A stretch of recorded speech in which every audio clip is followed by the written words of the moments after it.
57 पुरंदर किला, पुणे।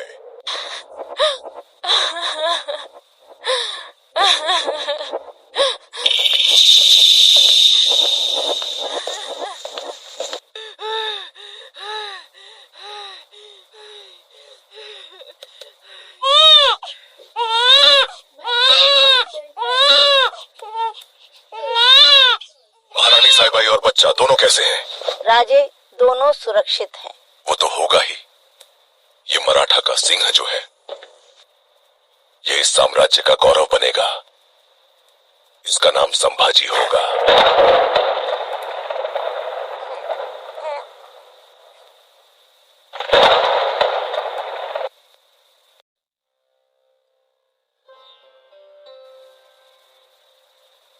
केवल 2 वर्ष की उम्र में संभाजी की माँ की मृत्यु हो गई थी।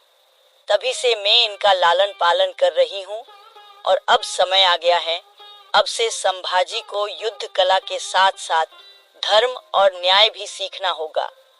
आज से हम दोनों संभाजी की शिक्षा की देखभाल करेंगे।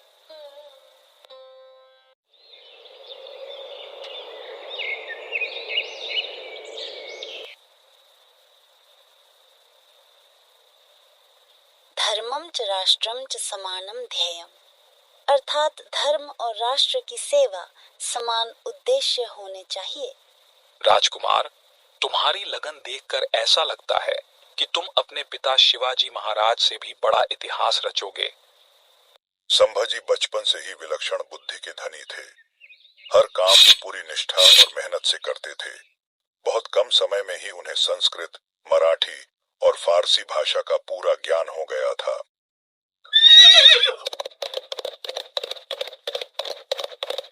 8 साल के हमारे संभाजी को घुड़सवारी सीखने का मन हुआ। पहली बार सीखते समय ही वह पूरी गति से घोड़े को दौड़ाने लगते हैं और तभी अचानक गिर जाते हैं। अगर गिरकर हार मान ले तो यह मराठा का अपमान होगा। गिरने के बाद भी वे वीर की तरह उठते हैं और वापस सवारी शुरू करते हैं। बोलो पार्वती पता, हर हर महादेव। यह है सोयराबाई भोसले, जो शिवाजी महाराज की दूसरी पत्नी और संभाजी की सौतेली माँ है। वो किले से संभाजी की घुड़सवारी देख रही है।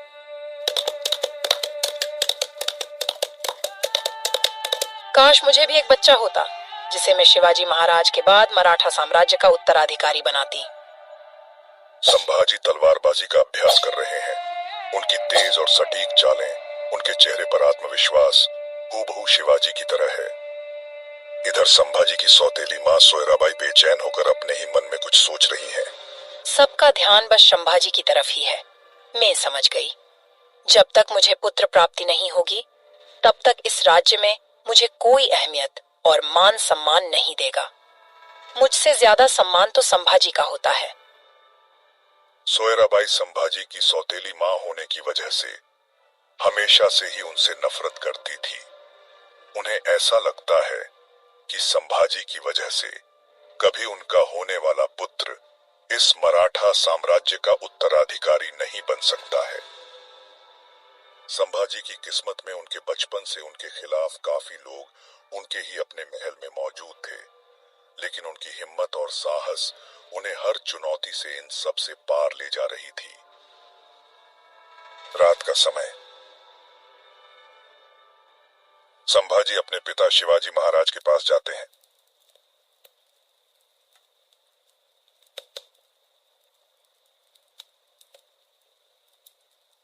बेटा, एक बात हमेशा ध्यान रखना, कभी कभी अपने ही लोग इस खंजर की तरह होते हैं। रहेंगे तो तुम्हारे साथ, पर कब उनसे हमें जख्म मिल जाएगा पता नहीं चलने देंगे। पिताजी, जब तक आपकी तलवार और आपके विचार मेरे साथ हैं, कोई मेरा कुछ नहीं बिगाड़ सकता।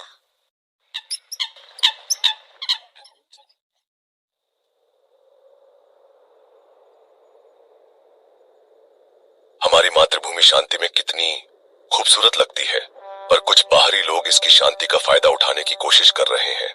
लेकिन हम इस भूमि के रखवाले उन घुसपैठियों को बताएंगे ये भूमि खाली नहीं शेरों से भरी है।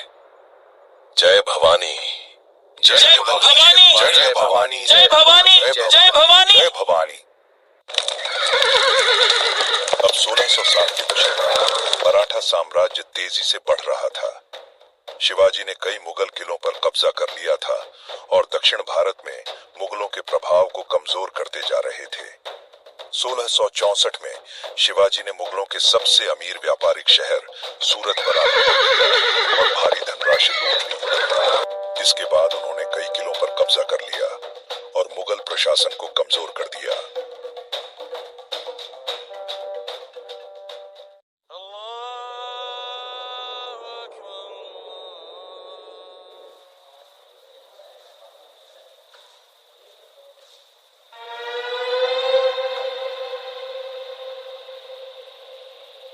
शिवाजी को रोकना होगा, नहीं तो ये मराठा आग पूरे हिंदुस्तान को जला देगी।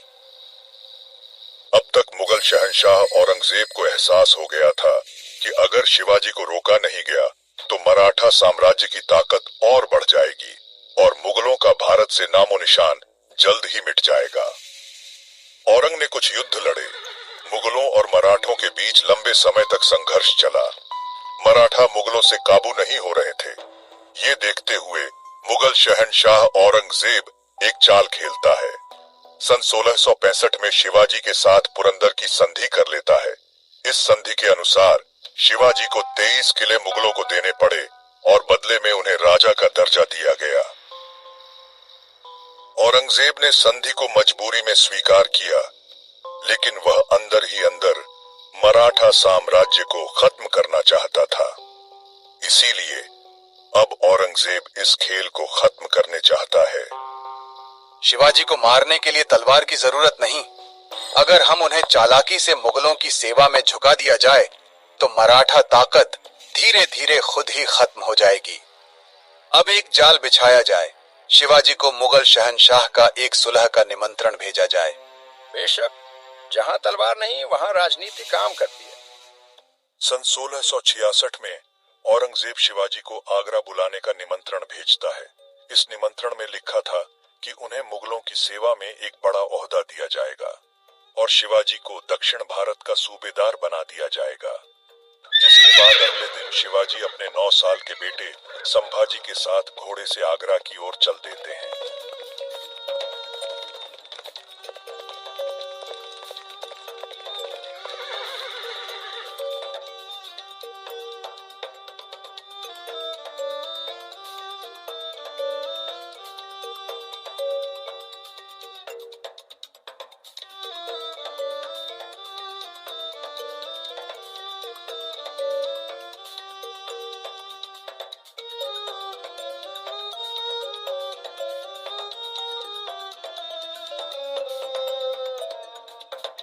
औरंगजेब ने शिवाजी को दरबार में बुलाया और जानबूझकर उन्हें तीसरी पंक्ति में खड़ा कर दिया, जो उनके कद के हिसाब से बहुत छोटा स्थान था। आप हमारे साथ अच्छा बर्ताव नहीं कर रहे हो। मुझे पता है आपने जानबूझकर मुझे नीचा दिखाने के लिए ये सब किया। कैसे मुगल बादशाह हो आप? इस तरह का अपमान हम बर्दाश्त नहीं करेंगे। यह एक बड़ा अपमान था, क्योंकि हिंदू राजा आमतौर पर दरबार में ऊंचे दर्जे पर बैठते थे। शिवाजी को एहसास हो गया कि यह सिर्फ एक चाल थी और औरंगजेब उन्हें गिरफ्तार करने का मौका ढूंढ रहा था, क्योंकि जैसे ही शिवाजी ने इस अपमान का विरोध किया, औरंगजेब ने बादशाह से ऊंची आवाज में बात करने के जुर्म में तुरंत उन्हें कैद करने का आदेश दे दिया।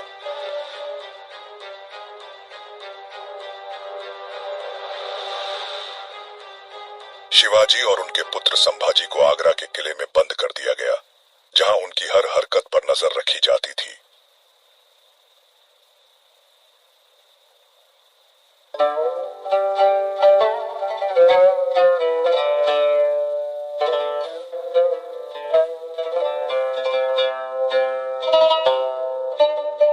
शिवाजी, मराठा शक्ति को बचाना चाहते हो तो मैं तुम्हें 2 रास्ते देता हूं। या तो इस्लाम कबूल करो या मराठा साम्राज्य को हमारे कदमों में सौंप दो। औरंग, ये तब संभव है जब सूरज अपना तेज छोड़ दे, जब समुद्र अपनी लहरों को रोक दे, तब शायद मैं मराठा स्वराज्य छोड़ दूं। शिवाजी, एक अक्लमंद इंसान जिंदा रहने का रास्ता ढूंढता है, पर लगता है तुमने मरने का रास्ता चुना है। मौत से, उससे तो तू डरता होगा औरंग, तभी तो तूने षड्यंत्र से मुझे बंदी बनाया। नहीं तो एक बार रणभूमि में आजमा का देख। खैर जाने दो, अब तुम चाहते ही हो मराठाओं को मैं अपने हाथों से खत्म करूं, तो उनका मैं ऐसा हाल करूंगा उनकी चीखें यहां तक सुनाई देगी। पर अफसोस तुम कुछ नहीं कर पाओगे। औरंगजेब चाहता था कि या तो शिवाजी इस्लाम कबूल करें या मराठा शक्ति को खुद ही उसको सौंप दे, लेकिन शिवाजी औरंगजेब की दोनों शर्तों के खिलाफ टिके रहे। शिवाजी अपने बेटे संभाजी के साथ मिलकर आगरा के कारागार से भागने की योजना बनाते हैं। शिवाजी औरंगजेब की नीति समझ गए थे, तो उन्होंने शांत रहना शुरू कर दिया था। वे उनकी निगरानी करने वाले सैनिकों से हंसी मजाक करने लगे। वो औरंगजेब को महसूस कराते रहे कि वह अब हार मान चुके हैं, अब वो कैद से नहीं निकल पाएंगे। कुछ महीने बीतने के बाद शिवाजी ने बीमार होने का नाटक किया, तो उन्होंने औरंगजेब से अपनी तबीयत ठीक कराने के लिए जरूरतमंद की मदद करके उनसे दुआ लेने का जिक्र किया। इस योजना में वो गरीबों को फल और मिठाइयां दान करने लगे। काफी समय तक तो इन टोकरियों की जांच पहरेदार करते रहे, लेकिन यह रोजाना होने की वजह से जांच होना बंद हो गया। तभी एक दिन शिवाजी महाराज अपने बेटे के साथ मौका देखकर टोकरियों में बैठकर फलों के सहारे किले से बाहर निकल जाते हैं, कैद से आजाद हो जाते हैं।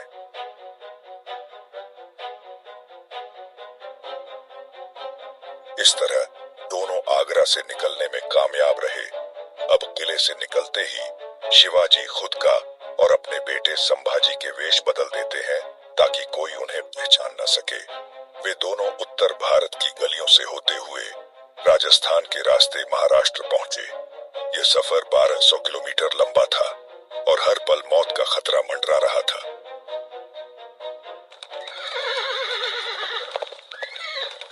आखिरकार कई महीने बाद वे रायगढ़ लौटे।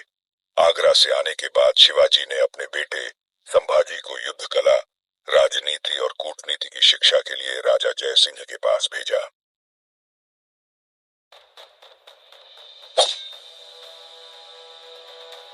तेरह साल की उम्र तक संभाजी युद्ध कला के हर क्षेत्र में परिपक्व हो चुके थे। घुड़सवारी, तलवारबाजी, युद्ध में दुश्मन को हराने की कला संभाजी के लिए अब आम बात थी। यह उनकी दादी जीजाबाई की बचपन की शिक्षा और साहस ही था, जिसने इतनी सी उम्र में ही संभाजी को मराठा साम्राज्य का एक वीर योद्धा बनाया। संभाजी ने युद्ध और राजनीति में महारत हासिल करना जारी रखा।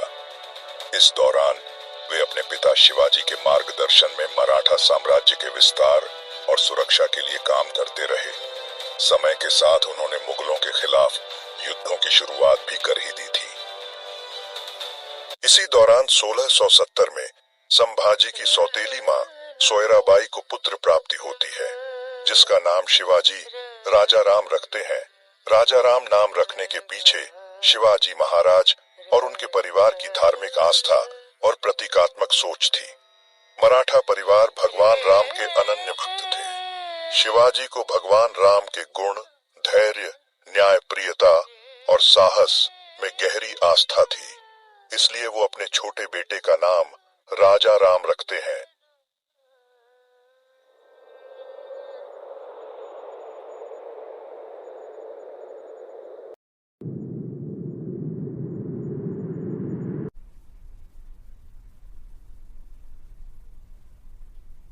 संभाजी, अब तुम्हारी परीक्षा का समय आ गया है। अब तुम्हें अकेले दुश्मनों का सामना करना है। 1672 में शिवाजी ने अपने बेटे संभाजी को मुगलों के खिलाफ पहली बड़ी लड़ाई के लिए भेजा।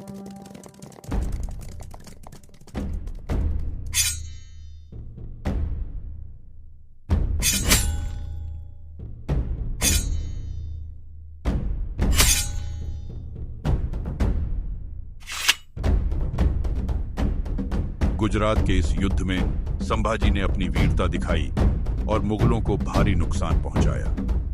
इस युद्ध के बाद शिवाजी को यकीन हो गया कि संभाजी एक महान योद्धा बनने के लिए तैयार है।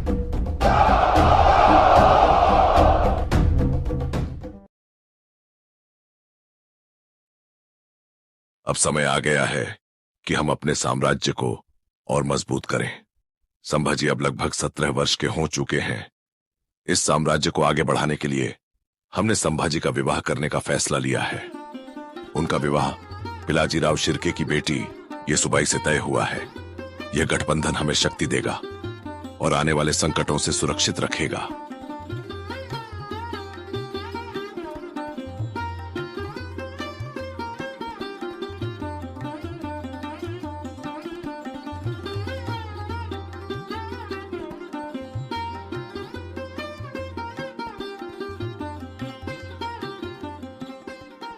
संभाजी की शादी के कुछ दिनों बाद शिवाजी को छत्रपति का ताज पहनाया गया। उन्होंने दक्षिण भारत में कई किले फतेह किए और मराठा साम्राज्य को और शक्तिशाली बना दिया। शिवाजी के छत्रपति बनने के 12 दिन बाद ही कुछ ऐसा हुआ जिससे पूरे मराठा साम्राज्य को गहरा धक्का लगा।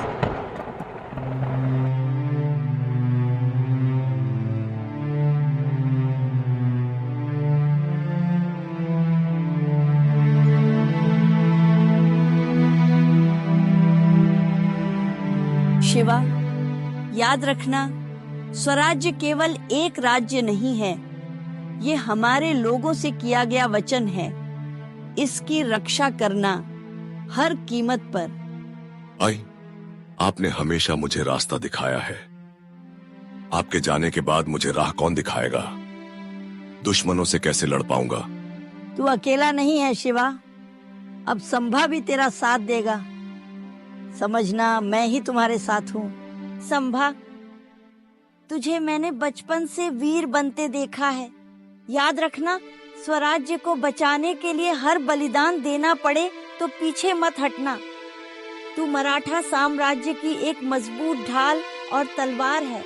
आई, मैं वचन देता हूँ, आपके स्वराज्य की रक्षा अपने प्राणों से बढ़कर करूंगा। कोई दुश्मन इसे छू भी नहीं पाएगा। जीजाबाई की आंखें धीरे धीरे बंद हो जाती हैं। शिवाजी और संभाजी के चेहरे पर गहरा दुख छा जाता है। उस रात रायगढ़ ने अपनी जननी को खो दिया, लेकिन जीजाबाई का आशीर्वाद शिवाजी और संभाजी के साथ साथ उस परिवार के हर कदम में उनके साथ रहा।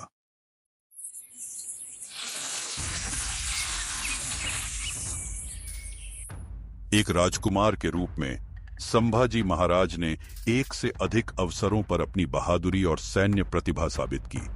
1675 से 1676 के दौरान उन्होंने सफल अभियान का नेतृत्व किया। इस अभियान में उन्होंने बहुत कम सेना के साथ पोंडा किले पर अपनी रणनीतिक बुद्धि से चढ़ाई कर मुगलों को मौत के घाट उतार दिया।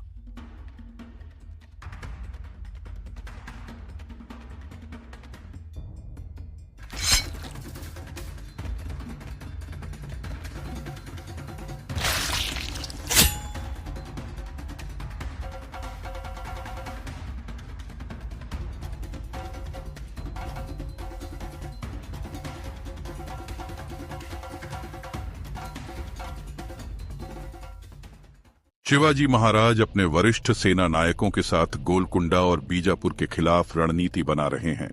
तभी अचानक संभाजी वहां आते हैं और कहते हैं, महाराज, मैंने पोंडा में अपनी योग्यता साबित कर दी है। इस अभियान में मैं भी आपके साथ जाना चाहता हूँ। नहीं संभा, इस बार तुम रायगढ़ में ही रहोगे। मेरे अनुपस्थिति में आप यहाँ सबको संभालेंगे। क्या मैं आपके साथ युद्ध में खड़े होने योग्य नहीं हूँ? बात वो नहीं है। एक साम्राज्य को योद्धाओं की जितनी आवश्यकता होती है, उतनी ही एक शासक को धैर्य करने की भी होती है। तुम्हें धैर्य सीखना होगा संभाजी। शंभा उनके आदेश के सामने सिर झुकाते हैं और बिना कुछ कहे वो दरबार से बाहर निकल जाते हैं।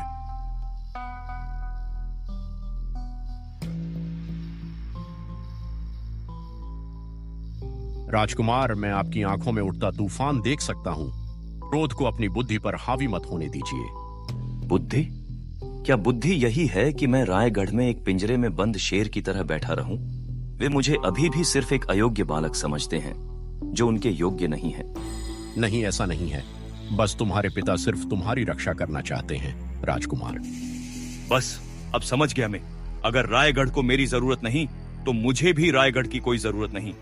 जा रहा हूं वहां जो मेरी शक्ति का मूल्य समझेंगे।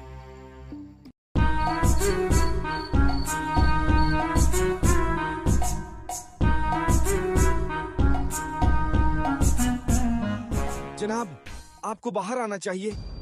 एक अप्रत्याशित मेहमान आया है।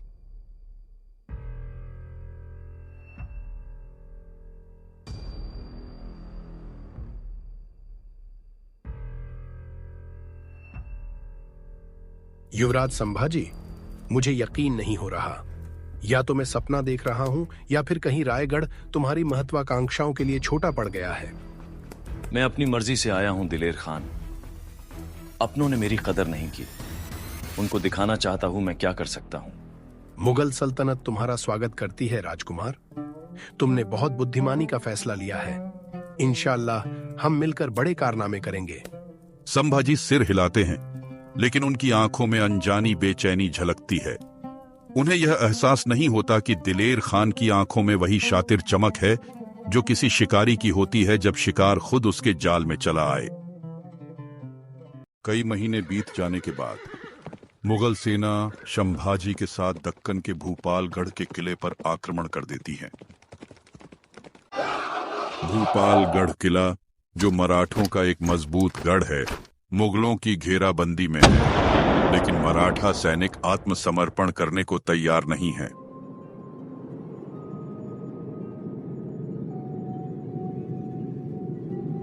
तभी दिलेर खान बोलता है, 16 दिन हो गए और ये अभी भी झुके नहीं। लगता है अब अपने प्यादे की चाल चलनी होगी।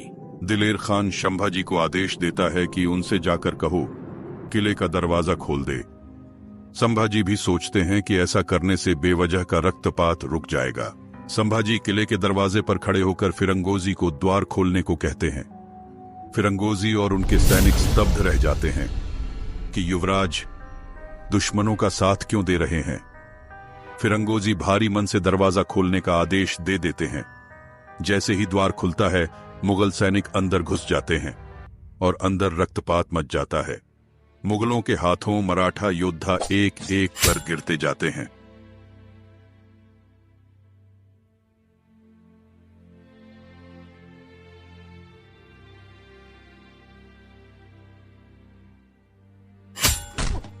फिरंगोजी को पकड़कर दिलेर खान के सामने लाया जाता है। दिलेर खान अपने सैनिकों को आदेश देता है कि फिरंगोजी का हाथ काट दिया जाए, लेकिन संभाजी भय और क्रोध से कांप उठते हैं। वह दिलेर खान को ऐसा करने से रोक लेते हैं। बचे हुए मराठाओं को किले से बाहर निकाल दिया जाता है। जैसे ही इधर रायगढ़ में शिवाजी को यह बात पता चलती है कि संभाजी मुगल सल्तनत में शामिल हो गए हैं और अब मराठा किलों पर आक्रमण कर रहे हैं, तो उनकी आंखें गुस्से से लाल हो जाती हैं और तब वह सभी किलों को आदेश देते हैं, सुन लो सब, आज से यदि कोई भी मराठा किला संभाजी को दुश्मनों के साथ देखे तो उसे भी दुश्मन समझकर तोपें दाग दो। कोई राजकुमार स्वराज्य से बड़ा नहीं है। उधर मुगल शिविर में संभाजी अपने तंबू में अकेले बैठे हैं। उनका दिमाग सुन्न हो गया है, उनके हाथ कांप रहे हैं। उनके कानों में भूपालगढ़ में मरे हुए मराठा सैनिकों की चीखें गूंज रही हैं। उन्हें अब एहसास हो गया है, न वह मुगलों के हैं और अब न मराठों के। उन्होंने अपने जीवन की सबसे बड़ी गलती कर दी है। कुछ दिनों के बाद दिलेर खान के अत्याचार अब बढ़ते ही जा रहे थे। वो पास के आम लोगों के साथ लूटपाट और हिंदू औरतों के साथ गलत व्यवहार करने लगता है। और जब संभाजी ने उससे इस बात का विरोध किया तो वो भड़क उठा और बोला, तुम कौन होते हो मुझे रोकने वाले? मुझे जो अच्छा लगेगा वो मैं करूंगा। ये बात सुनकर संभाजी अब समझ गए थे कि दिलेर खान ने उन्हें सिर्फ एक मोहरा समझा। संभाजी अब ना तो अपने पिता शिवाजी के पास जा सकते थे और ना ही मुगलों के साथ रह सकते थे। वो बड़ी ही दुविधा में पड़ गए थे कि अब करे तो क्या करें। इधर दिलेर औरंग को खबर पहुंचा देता है, शंभा अब मुट्ठी से बाहर निकल रहा है। औरंगजेब तुरंत उसको बंदी बनाने का फरमान भेज देता है। जैसे यह बात संभाजी को पता चलती है, वह तुरंत वहां से भागने लगते हैं।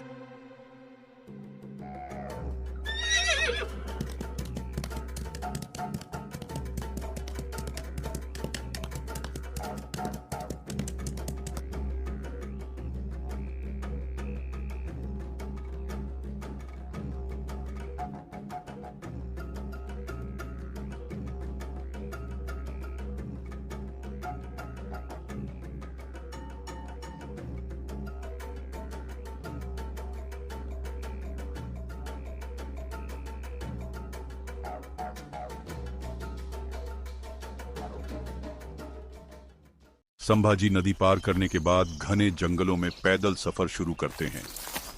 3 दिनों का सफर तय करके बीजापुर के एक छोटे से गांव में जाते हैं, जहां संभाजी 10 दिनों तक रुकने के बाद महाबलेश्वर की पहाड़ियों को पार करते हुए पन्हाला किले पहुंचते हैं, जहां उनके कुछ भरोसेमंद साथी पहले से मौजूद थे। इस दौरान उनके मन में एक ही सवाल खटक रहा था। क्या पिताजी मुझे माफ करेंगे? हरगिज नहीं करेंगे शायद।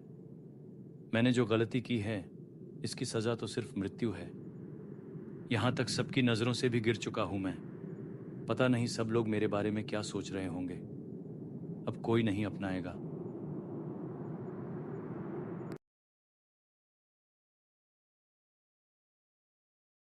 मैं तो आज तक असमंजस में हूं। मुझे यकीन ही नहीं होता महाराज कि संभाजी ने मुगलों का साथ दिया। आपने हमेशा उसे मराठा साम्राज्य का भविष्य समझा था, पर देखिए उसने आपके और मराठाओं का विश्वास को कैसे तोड़ा। मुझे भी यही चिंता है महारानी। अगर संभाजी लौटता भी है तो क्या मराठा साम्राज्य फिर से उसे अपना राजा मान सकेगा? महाराज, भविष्य के लिए हमारी उम्मीदें राजा राम से जुड़ी होनी चाहिए। वह अभी छोटा है, लेकिन सही मार्गदर्शन में है। वह मराठा साम्राज्य की बागडोर संभाल सकता है। संभाजी ने तो अपने कर्मों से अपना रास्ता खुद ही अलग कर लिया है। सोयराबाई इस मौके का पूरा फायदा उठाकर शिवाजी के मन में संभाजी को लेकर जहर घोल देती है। सोयराबाई के शब्द शिवाजी महाराज के मन में धीरे धीरे झर की तरह असर करने लगते हैं। उनका विश्वास डगमगाने लगता है। पन्हाला किला। संभाजी अकेले बैठकर रायगढ़ की ओर देखते हैं। उनकी आंखों में पश्चाताप और चिंता साफ झलकती है। मैं कब तक ऐसे ही भटकता रहूंगा? शायद अब वापस मुझे रायगढ़ जाना ही चाहिए। क्या पिताजी मेरा इंतजार कर रहे होंगे, या मैंने सच में सब कुछ खो दिया? अब जो भी होगा देखा जाएगा। जाकर मैं माफी मांग लूंगा। इधर रायगढ़ में सोयराबाई शिवाजी को भड़का चुकी थी और उधर संभाजी वापस रायगढ़ लौटने के लिए तैयार हो रहे थे। क्या कभी शिवाजी महाराज संभाजी को माफ करेंगे, या रानी सोयराबाई ने जो कहा वही करेंगे? देखेंगे अगली कड़ी में।